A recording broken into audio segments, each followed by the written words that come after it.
Good morning, friends.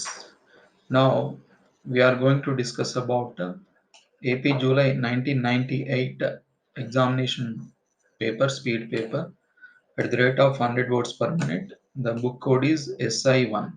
SI means shortened intermediate 1. The book is available at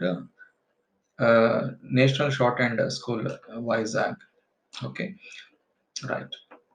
in this passage ఏదైతే AP July 1998 ఈ ప్యాసేజ్లో చాలా చాలా phrases ఉన్నాయి. ఆ ఫ్రేజెస్ ఒకసారి డిస్కస్ చేసుకుందాం అనే ఉద్దేశంతో ఇది ఫ్రేజెస్ కొన్ని రెడీ చేశాను. ఇక్కడ చూడండి, ఇక్కడ ఫ్రేజెస్ రాశాను, ఇక్కడ ఇంగ్లీష్లో రాశాను, ఇక్కడ ఫ్రేజెస్ నేను అనుకున్నవి ఇక్కడ ఫ్రేజెస్ రాశాను. వీటిని ఫుల్ స్ట్రోక్స్ రాస్తే ఏ విధంగా ఉంటుందో చూద్దాం. బేసిక్ ఎడ్యుకేషన్ అంటే చూడండి, బేసిక్ రాసేసి ఎడ్యుకేషన్ అంటే ఎడ్యుకేషన్ ఇలా రాస్తాం కదా, ఇలా కాకుండా ఇప్పుడు ఏదైతే ఇక్కడ పెట్టానో బేసిక్ ఎడ్యుకేషన్ ఈ విధంగా ప్రాక్టీస్ చేయవచ్చు. మీకు చాలా కన్వీనియంట్గా ఉంటుంది ఎగ్జామ్లో డైలీ ప్రాక్టీస్. ఇప్పుడు చూడండి, ఇక్కడ ఎకనామిక్ అండ్ సోషల్, ఏదైతే economic and social full stroke ఎట్లా ఉంటుంది, ఇలా రాస్తాం. ఎకనామిక్ అండ్ సోషల్ ఇలా రాస్తాం కదా, ఇంత లాంగ్ కాకుండా మీరు ఇది ఫాలో కావచ్చు. Economic and social. Next social progress full stroke అయితే రాస్తారు, సోషల్ ప్రోగ్రెస్ ఇట్లా రాస్తారు కదా, అలా కాకుండా ఇక్కడ ఉంది కదా సోషల్, మామూలుగా షెల్ రాశాను, సర్కిల్ వేసి షెల్ అండ్ గర్ ఎస్ ఇట్లా ప్రాక్టీస్ చేయవచ్చు. Right. Next soon after the. Soon after the అంటే సింపులే, ఓన్లీ డైరెక్ట్ రాయొచ్చు. సూన్ ఆఫ్టర్ ది డిఫరెంట్ కాకుండా కలిపి రాశాను ఇక్కడ సూన్ ఆఫ్టర్ ది అంతే. ఇది చూస్తే ఈజీగా ప్రాక్టీస్ చేయడానికి వీలవుతుంది. ఇక్కడ different sections of the people చూడండి, డిఫరెంట్ అంటే గ్రామర్ లాగా డిఫరెంట్ ఈ విధంగా వస్తుంది. దానికి సెక్షన్స్ అటాచ్ చేసేసి ఇంటర్సెక్షన్ పల్ జాయిన్ చేశాను, ఐ మీన్ ఇంటర్సెక్ట్ లాగా చేశాను కాబట్టి different sections of the people ఆ విధంగా కట్ చేస్తే కనుక. Next father of the nation చాలా సార్లు వస్తుంది మనకు, ఇది ఫ్రేజ్ బుక్ లో కూడా ఉంది, బట్ మళ్ళీ నేను రాసాను ఇక్కడ ఫాదర్ ఆఫ్ ది నేషన్. ఇది ఎక్కువగా వస్తుంది, గ్రామర్ లాగా ఎట్లయితే రాస్తామో ఈ ఫ్రేజ్ కూడా అట్లనే ప్రాక్టీస్ చేస్తూ ఉండాలి. హోప్స్ అండ్ ఆస్పిరేషన్స్ చూడండి, మనం ఫుల్ స్ట్రోక్స్ రాస్తే కనుక, ఫుల్ స్ట్రోక్స్ అయితే హోప్స్ రాసేసి అండ్ ఆస్పిరేషన్స్ ఇలా ఫుల్ రాయాల్సి వస్తుంది. బట్ అలా కాకుండా ఈ విధంగా హోప్స్ అండ్ ఆస్పిరేషన్స్ ప్రాక్టీస్ చేయవచ్చు, సింపుల్గా ఉంటుంది. ఇంకొకటి ఇన్ దిస్ డిరెక్షన్ చూడండి, ఇన్ దిస్ డైరెక్షన్ ఏదైతే ఉందో ఇక్కడ ఇన్ దిస్ రాశాను, ఫుల్ స్ట్రోక్ అయితే డైరెక్షన్ అంటే ఈ విధంగా రాయాలి. బట్ ఇక్కడ నేను ట్రైఫోన్ ఏదైతే డిప్తాంగ్ పెట్టేసి డైరెక్షన్ అని అనమంటున్నాడు. జనరల్గా ప్రొనౌన్సియేషన్ ఎట్లా చేస్తారు, యాక్చువల్ దీని ప్రొనౌన్సియేషన్ ఇన్ దిస్ డైరెక్షన్ అనాలి, బట్ 90% ఎట్లా ప్రొనౌన్స్ చేస్తున్నారు అంటే ఇన్ దిస్ డైరెక్షన్ అని ప్రొనౌన్స్ చేస్తున్నారు, బట్ అది రాంగే. బట్ అలా ప్రాక్టీస్ అయిపోయింది, ఇన్ దిస్ డైరెక్షన్ అని వాళ్ళు షార్ట్ హ్యాండ్ నేర్చుకున్న వాళ్ళైతే కనుక ఓకే డైరెక్షన్ అంటారు. బట్ ఏదో ఆ సింబల్ ఎగ్జాంపుల్ తీసుకొని ఇక్కడ ఐ పెట్టేసి డిప్తాంగ్ పెట్టేసి ఇన్ దిస్ డైరెక్షన్ అని చదవమంటున్నాను అన్నట్టు, ఈజీగా ఉంటుంది.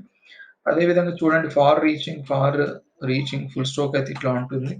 ఇక్కడ హ్యాండ్ లిఫ్ట్ చేసి రాస్తున్నాం కాబట్టి ఎక్కువ టైం తీసుకుంటుంది. అలా కాకుండా ఫ్రేజ్ ఇది ఈ విధంగా ప్రాక్టీస్ చేసుకుంటే కన్వీనియంట్గా ఉంటుంది, ఈజీగా ఉంటుంది, టైం ఈజీగా మనకు సేవ్ అవుతుంది. అదేవిధంగా విత్ ఏ వ్యూ కూడా అంతే, విత్ ఏ అండ్ వ్యూ రాసే బదులు పెన్ లిఫ్ట్ చేసి రాస్తున్నాం కాబట్టి ఆ విధంగా కాకుండా ఈ విధంగా రాసేస్తే టైం చాలా సేవ్ అవుతుంది. నెక్స్ట్ మార్చ్ ఫార్వర్డ్ కూడా అంతే. చూడండి, ఫుల్ స్ట్రోక్ అయితే మార్చ్ రాసేసి ఫర్ ఇట్లా ఫార్వర్డ్ ఇట్లా రాస్తాం కదా, బట్ అలా కాకుండా ఇక్కడ మార్చ్కే ఇమీడియట్గా డబ్ల్యూ ఫార్వర్డ్ చేసేసి ఫార్వర్డ్ అని చెప్పాను. ఆ విధంగా ప్రాక్టీస్ చేసుకుంటే ఫీజిబుల్గానే ఉంటుంది, ఎటువంటి ప్రాబ్లం ఉండదు. చూడండి, in the field of education ఇది చాలా మంచి ఫ్రేజ్, చాలా టైం సేవ్ అవుతుంది మనకు. చూడండి, ఫుల్ స్ట్రోక్ అయితే in the field of education ఇలా రాయాల్సి వస్తుంది, ఇంత లాంగ్ ప్రాసెస్. అది కాకుండా ఇది ఇది ఫాలో అవుతే కనుక చాలా కన్వీనియంట్గా ఉంటుంది, చాలా టైం సేవ్ అవుతుంది, చాలా హ్యాపీగా స్ట్రోక్ కంప్లీట్ చేసి నెక్స్ట్ స్ట్రోక్కి వెయిట్ చేస్తూ ఉంటాం ఇది ప్రాక్టీస్ చేస్తే కనుక. Okay, next all parts of the country, ఇది కూడా చూడండి, ఇది కూడా చాలా ఈజీగా ఉంది.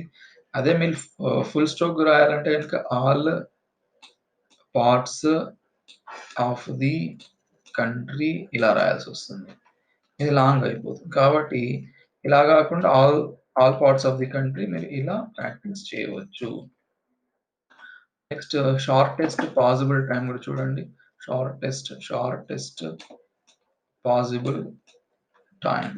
ఇది లాంగే ఇది గూడా. కాబట్టి ఇలా గాకుండా షార్టెస్ట్ పాసిబుల్ టైమ్ ఏదైతే ఇక్కడ చూయించానో ఈ విధంగా మీరు ప్రాక్టీస్ చేయండి. ఫీజిబుల్‌గా ఉంటుంది ఇది. Next free and compulsory education ఇది చాలా సార్లొస్తుంది. కాబట్టి మీరు ఫ్రీ రాసి అండ్ కంపల్సరీ ఎడ్యుకేషన్ ఇలా రాసే బదులు ఇక్కడ ఏదైతే ఫ్రేజ్ ఇచ్చానో ఇది ప్రాక్టీస్ చేస్తే చాలా కన్వీనియంట్‌గా ఉంటుంది. అట్లా ప్రాక్టీస్ చేయండి. Free and compulsory education. అదే విధంగా 5 ఇయర్ ప్లాన్ అనేది కూడా ఫ్రేజే చాలా సార్లొస్తుంది. First 5 year plan, second 5 year plan, third 5 year plan అని చెప్పేసి ఏదొచ్చినా ఫస్ట్ 5 ఇయర్ ప్లాన్ అన్నా, సెకండ్ 5 ఇయర్ ప్లాన్ అన్నా, థర్డ్ 5 ఇయర్ ప్లాన్ అన్నా ఆ విధంగా ప్రాక్టీస్ చేయొచ్చు. Next all over the country. Full stop అయితే ఎట్లా రాస్తాము? ఆల్ రాసేసి, ఓవర్ రాసేసి, ది రాసేసి, కంట్రీ ఇట్లా రాస్తాం కదా! బట్ దాన్ని కాకుండా నేను ఆల్ రాసేసి, రౌండ్ పెట్టేసి, ఓవర్ అని చెప్పేసి ఆల్ ఓవర్ ద వరల్డ్ కదా! ఇది సారీ. వరల్డ్. దాంట్లో ఇల్లుడు పెట్టేసి ఎల్ థికెండ్ డౌన్‌వర్డ్ ఎల్ రాసేసి all over the world practice చేయవచ్చు. All round the country full stop అయితే ఆల్ రౌండ్ ద కంట్రీ ఇట్లా రాస్తాం కదా! ఇలా గాకుండా ఇలా ఆల్ రౌండ్ ద కంట్రీ రాస్తే కన్వీనియంట్‌గా ఉంటుంది. Next there is no reason why. చూడండి there is no reason full stop there is no reason why ఇట్లా ఫుల్ స్టాప్ ఉంటుంది కదా! నేనేం చేశాను రీజన్ ఒమిట్ చేసేసి వై డైరెక్ట్ పెట్టాను. అది ఐడెంటిఫికేషన్‌కి ఏం ప్రాబ్లమ్ కాదు. ఇంకా ఈజీగా ఉంటుంది దానికంటే కంపేర్ చేస్తే. చూడండి ఎడ్యుకేషన్ ఎక్కడొచ్చినా గూడా ఏదైతే స్ట్రోక్ ఉందో దానికి షన్ పెట్టేసేసుకొని దాన్ని ఎడ్యుకేషన్‌గా ట్రీట్ చేయాలి. ప్రైమరీ ఎడ్యుకేషన్, బేసిక్ ఎడ్యుకేషన్, చూడండి హైయర్ ఎడ్యుకేషన్ ఇట్లా ఏదొచ్చినా ఎడ్యుకేషన్ వచ్చినప్పుడు ఈ విధంగా చేసుకుంటే చాలా కన్వీనియంట్‌గా ఉంటుంది. డౌటే లేదు. అదేవిధంగా లివింగ్ కండిషన్స్ ఇంగ్ డాట్ కండిషన్స్ పెట్టుకుంటే లివింగ్ కండిషన్స్ అవుతుంది. ఈ ఇంగ్ డాట్ రెండిటికి కూడా కన్వీనియంట్‌గా ఉంటుంది. లివింగ్‌కి ఇంగ్ అవుతుంది ఇది. కండిషన్‌కి కాన్ డాట్ అవుతుంది. కాబట్టి చాలా కన్వీనియంట్‌గా ఉంది లివింగ్ కండిషన్స్. డౌట్ లేదు. ప్రాక్టీస్ చేయవచ్చు. నెక్స్ట్ అదే విధంగా below the poverty line. Below రాసేసి పావర్టీ లైన్ ఇలా రాసే బదులు బిలో ద పావర్టీ లైన్ ఏదైతే చూయించానో ఇది చాలా ఈజీగా ఉంటుంది. ఇది ప్రొసీడ్ రండి. చాలా ఈజీగా ఉంటుంది. Next educational facilities. ఇది కూడా చెప్పాల్సిన అవసరం లేదు. చూసి ప్రాక్టీస్ చేయవచ్చు. ఇది బాయ్స్ అండ్ గర్ల్స్ కూడా చాలా సార్లు బుక్‌లో కూడా ఇచ్చారు. ఇది చూసి ఈ విధంగా ప్రాక్టీస్ చేయొచ్చు. Next employment opportunities. చూడండి ఎంప్లాయ్‌మెంట్ ఎలా రాస్తాము? ఫుల్ స్టాప్ అయితే ఇట్లా రాస్తాం కదా! ఎంప్లాయ్‌మెంట్ బట్ ఇది కాదు. Employment actually through the line పెట్టేసి దీన్ని ఎంప్లాయ్‌మెంట్‌గా ట్రీట్ చేయండి. అదే ఎంప్లాయ్‌మెంట్ అవుతుంది. ఆపర్చునిటీస్ వస్తే ఏదైతే గ్రామ్‌లాగా ఆపర్చునిటీ ఉందో దాన్ని పెట్టేసేసి ఎంప్లాయ్‌మెంట్ ఆపర్చునిటీస్ అని చెప్పేసి ఆ విధంగా ప్రాక్టీస్ చేసుకుంటే ఈజీ అవుతుంది. ఇక్కడ చూడండి పబ్లిక్ సెక్టార్, ప్రైవేట్ సెక్టార్. దీంట్లో నేను చేసింది ఏం లేదు. పబ్లిక్ సెక్టార్ రాసాను. ప్రైవేట్ సెక్టార్ రాసాను. ఏదైతే అండర్‌టేకింగ్స్ ఉందో ఇక్కడ ఏదైతే అండర్‌టేకింగ్స్ ఉందో ఈ అండర్‌టేకింగ్స్‌ని ఏం చేశాను అండర్ రాసేసి సర్కిల్ పెట్టేసి అండర్‌టేకింగ్స్ అన్నాను. అండర్ రాసేసి సర్కిల్ పెట్టి అండర్‌టేకింగ్స్ అన్నాను. చాలా ఈజీగా ఉంటుంది. ఐడెంటిఫికేషన్ ఈజీగా ఉంటుంది. ఏం మర్చిపోమది. కాబట్టి ఆ విధంగా ప్రాక్టీస్ చేయండి. ఇక్కడ చూడండి of the fact that full stock అయితే ఏం రాస్తాము? ఆఫ్ ది రాస్తాము, ఫ్యాక్ట్ రాస్తాము, దట్ రాస్తాము. ఎంత లాంగ్ గదా! కాబట్టి ఆ ప్లేస్‌లో అలా గాకుండా నేనేమంటున్నానంటే ఆఫ్ ది రాసేసి దాని కింద కే హాల్ట్ చేసేసి ఫ్యాక్ట్ అనుకోవాలి. దానికి దట్ పెట్టేసి ఆఫ్ ది ఫ్యాక్ట్ అనేసి ప్రాక్టీస్ చేయాలి. ఇది చాలా కన్వీనియంట్‌గా ఉంటుంది.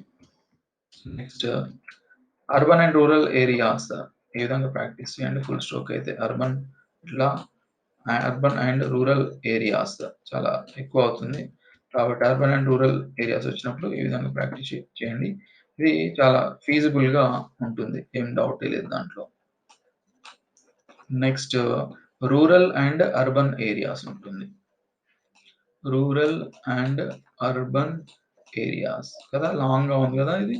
కాబట్టి ఈ విధంగా ప్రాక్టీస్ చేస్తే పెద్ద ప్రాబ్లమ్ ఏం లేదు. ఈజీగా ఐడెంటిఫికేషన్ ఉంటుంది. మనకు ఫీజిబుల్‌గా ఉంటుంది రాసుకోవడానికి. నెక్స్ట్ డిస్టెన్స్ ఎడ్యుకేషన్ చూడండి. డిస్టెన్స్ రాసేసి మామూలుగా డిస్టెన్స్ రాసేసి దానికి సర్క్లెస్ అండ్ ఫాలోయింగ్స్ పెట్టేస్తే డిస్టెన్స్ ఎడ్యుకేషన్ అయిపోతుంది ఇట్లా. చూడండి వెల్ఫేర్ అంటే ఫుల్ స్టాప్ రాస్తాం కదా! ఇట్లా అలా కాకుండా వెల్ఫేర్ అంటే డైరెక్ట్ ఏదైతే ఉందో కాంపౌండ్ కాన్సోనెంట్ దాన్ని డబుల్ చేసేసి వెల్ఫేర్ అని చెప్పేసి అంటున్నాం. దానికే సర్క్యులస్ అండ్ ఫాలోయింగ్స్ పెడితే వెల్ఫేర్ అసోసియేషన్ అవుతుంది. ఈజీగానే ఉంటుంది. ప్రాబ్లమ్ ఏమి ఉండదు. ఐ హావ్ నో హెజిటేషన్ చూడండి. ఐ హావ్ రాసేసి, నో రాసేసి, హెజిటేషన్ అంటే ఇట్లా రాస్తాం కదా! బట్ అలా కాకుండా నేను చిన్న షార్ట్ ఫార్మ్ యూజ్ చేస్తాను. దానికి సర్క్యులర్ స్టేషన్ పెట్టేసి అన్నాను కాబట్టి మీరు ఆ విధంగా ప్రాక్టీస్ చేయొచ్చు. అదేవిధంగా కమ్ ఫార్వర్డ్ వచ్చినా come forward, go forward, bring forward ఏదైనా వచ్చినా కూడా డబ్ల్యూ ఫార్వర్డ్ చేసేసి వాటిని ఫార్వర్డ్‌గా ట్రీట్ చేయవచ్చు. అదేవిధంగా ఫ్రెండ్లీ రిలేషన్స్. చూడండి ఫ్రెండ్లీ అంటే ఇట్లా రాస్తాం కదా! ఫ్రెండ్లీ రిలేషన్స్ వచ్చినప్పుడు ఫ్రెండ్లీ రిలేషన్స్ ఇలానే రావచ్చు. లేదు అంటే మీరు ఇలా రాసిన ఇక్కడ చూపించినట్లుగా ఫ్రెండ్లీ రిలేషన్స్ రాయొచ్చు ఈజీగానే ఉంటుంది. ఇన్ రీసెంట్ పాస్ట్ అంటే ఇక్కడ చూడండి in recent past. In recent times.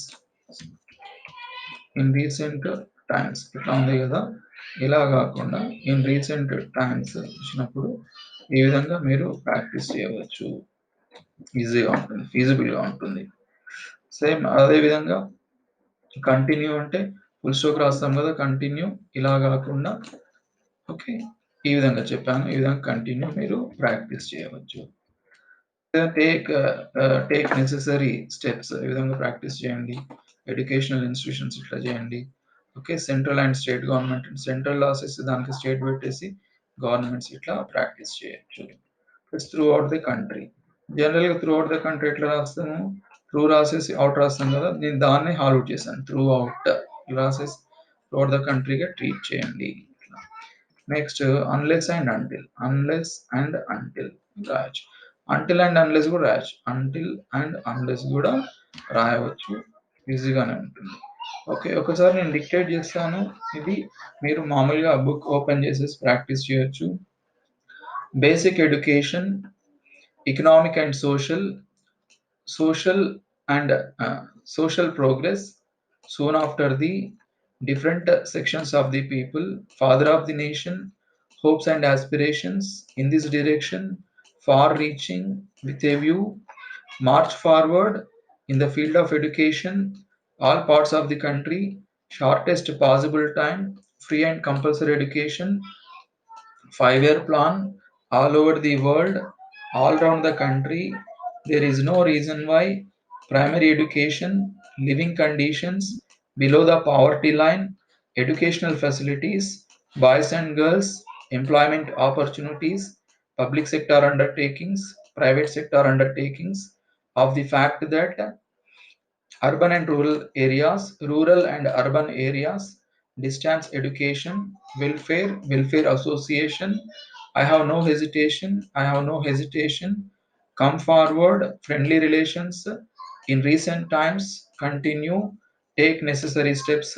Educational institutions, central and state governments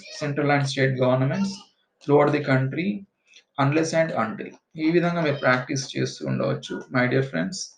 కొత్త వీడియో రేపు మళ్ళీ చేస్తాను. ఇటువంటివి ఫ్రేజెస్ వస్తే కనుక బాగా ప్రాక్టీస్ చేయండి. All the best to you. Thank you.